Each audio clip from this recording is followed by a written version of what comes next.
dia, turma.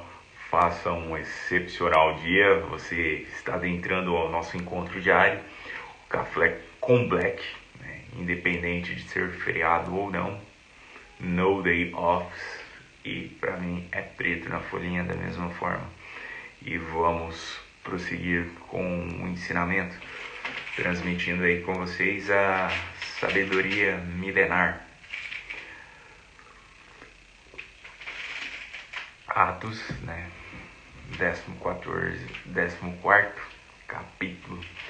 Em Icônico, eles entraram juntos na sinagoga dos judeus e falaram de tal maneira que uma grande multidão, tanto de judeus quanto de gregos, se tornou crente. Mas os judeus que não creram atiçaram as pessoas das nações, instigando-as contra os irmãos.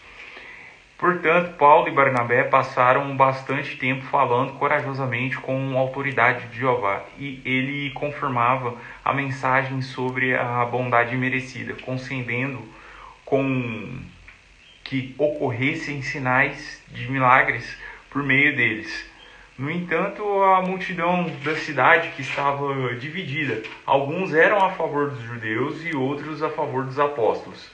Então as pessoas das nações, junto com os judeus e seus líderes, resolveram maltratá-los e apedrejá-los. Ao serem informados disso, fugiram para Listra e Derbe, cidades licaônicas, e para a região ao redor. Ali continuaram a declarar as boas novas. Em Listra havia um homem que tinha os pés aleijados e ele era manco, de herança. Nunca tinha andado e ele estava sentado, escutando Paulo falar. Paulo olhando para ele atentamente, vendo que ele tinha fé para ficar bom. E ele disse bem alto: "Levanta-te, fique de pé." Então o homem deu um salto e começou a andar. Quando as multidões viram o que Paulo tinha feito e gritaram na língua licaônica: "Os deuses tomaram forma humana e desceram a nós," eles começaram a chamar Barnabé de Zeus e Paulo de Hermes, pois era ele que lhes dirigia a palavra. O sacerdote de Zeus, cujo templo ficava na entrada da cidade, levou touros e grinaldas até os portões e queria oferecer sacrifícios com as multidões. Quando os apóstolos Barnabé e Paulo souberam disso, rasgaram suas roupas, correram para o meio da multidão e gritaram: "Homens, por que estão fazendo isso? Nós também somos humanos e temos as mesmas fraquezas que vocês, e estamos declarando as boas novas a vocês que abandonem essas coisas. Vão e se convertam ao Deus vivente, que fez o céu e a terra, o mar e tudo que há neles. Em gerações passadas, ele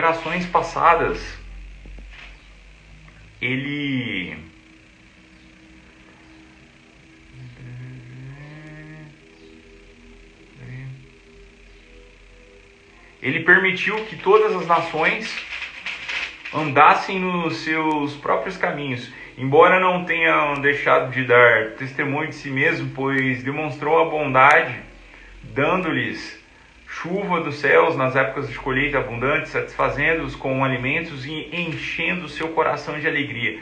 Mesmo dizendo essas coisas, muito difícil de impedir que as multidões lhes ofereçam sacrifícios.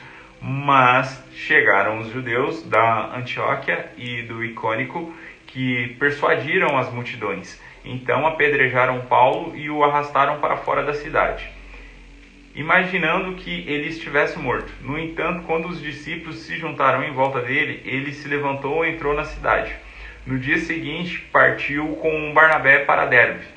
Depois de declararem as boas novas, aquela cidade fizeram um bom número de discípulos voltarem a Listra, Icônico e Antioquia.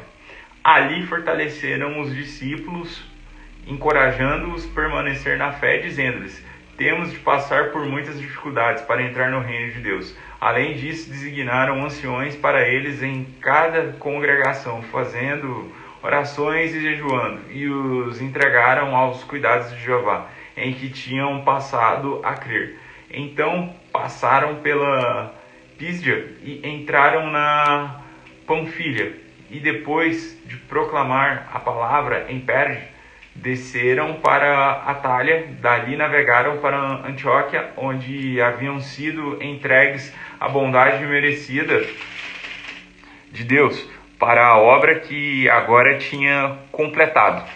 Depois de chegarem e reunirem na congregação, contaram muito das coisas que tinham feito por meio deles e como ele tinha aberto para as nações a porta da fé. Assim passaram bastante tempo com os discípulos.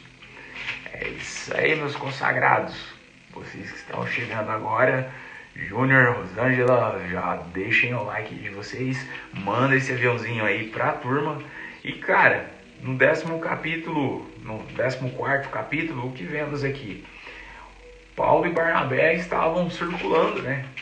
Passando a palavra do evangelho para frente e chegaram ali na região da Grécia, passaram o conhecimento para frente, converteram alguns gregos, porém a outra parte dos gregos foi ludibriada pelos fariseus. Exatamente, os fariseus inseriram a discórdia, os persuadiram a atacar Paulo e Barnabé. Tudo porque eles não aceitavam. E fizeram os gregos atacar os caras e ainda induziram os caras a ir fazer sacrifício. Ou seja, e detalhe, os judeus sabiam que esses costumes não agradavam a Deus, mas mesmo assim incentivaram a outra nação a ir lá fazer. Que estranho, né? Só uma observação, não sou antissemita, conheço judeus bons, né? No caso aqui nós estamos falando dos fariseus, os da época ali da passagem das escrituras. Tem todo esse detalhe aí por trás. Galera, e aproveitando que vocês já estão aqui, vamos elevar o nosso pensamento ao Criador, né? Transmitir um pouco de boas vibes aí para os senhores, né? Na data de hoje, fazendo o boot, né? Que é uma mentalização de como será o dia aí de vocês. Quem não tiver no carro aí, quem tiver em casa, em pé, pode colocar suas mãos nas cinturas, né? Em posição de poder, levantar o queixo e os olhos, né? Na altura ali da testa, de preferência, feche os seus olhos, né? E imagine coisas boas. Além disso, né, o que seria a posição de poder. Para os homens é a posição do super-homem e das mulheres é a da Mulher Maravilha. Mão aqui na cintura, aqui, ó, desse jeito. E vamos lá, turma. Sem muita enrolação, porque daqui a pouco eu tô de volta aqui com vocês. Só organizar umas coisas e bora lá. A ti nós rendemos graças, a Deus, porque o Senhor é bom e sempre nos ouve. Obrigado por sua graça, seu amor e sua misericórdia, que não tem fim. Obrigado por cada vida que está aqui. Que cada um aqui possa explodir seu caixão, eliminando todas as possibilidades de voltar atrás. Pai, eu vejo os zumbis se levantando por todos os lugares.